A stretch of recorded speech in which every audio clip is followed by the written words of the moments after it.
बिस्मिल्लाहिर्रहमानिर्रहीम अस्सलामुअलैकुम नादरीन अवां ॾिसी रहिया आहियो HBS news Kot Diji Sindh special reporter Zoya मला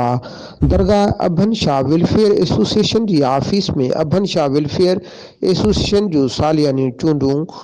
अॻूणे सदर सैयद इमाम अली शाह बुखारी दरगाह अभन शाह जे मुतवली फ़कीर एजाज़ अली कांदड़ो ऐं फ़कीर मतल कांदड़ो जी निगरानी हेठि थी गुज़रियूं, जंहिं ते मुतफ़क़ा तौर पर सैयद इमाम अली शाह बुखारी टियों भेरो बिना मुक़ाबले सदर चूंडिजी वियो, जॾहिं त फ़कीर जावेद कांदड़ो पिणु टियों भेरो जनरल सेक्रेटरी चूंडिजी वियो। उन खां अलावा फ़कीर मिस्किन अली कांदड़ो सीनियर नायब सदर, फ़कीर दरगाही कांदड़ो डिप्टी जनरल सेक्रेटरी, फ़कीर एजाज़ अली कांदड़ो ख़ज़ानची, फ़कीर मोहम्मद मिठल कांदड़ो इतलात सेक्रेटरी ऐं फ़कीर ज़ाहिद कांदड़ो ऑफिस सेक्रेटरी चूंडिजी विया, जॾहिं त फ़कीर मतल ख़ान, फ़कीर ज़ुल्फ़कार कांदड़ो, फ़कीर गुलाब कांदड़ो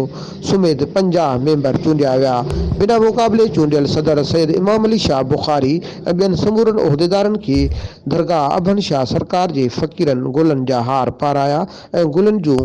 पतियूं निछावर कयूं ऐं मुबारकूं ॾिनियूं। ऐं मज़ीद ख़बरुनि जे लाइ अवां ॾिसंदा रहो HBS न्यूज़।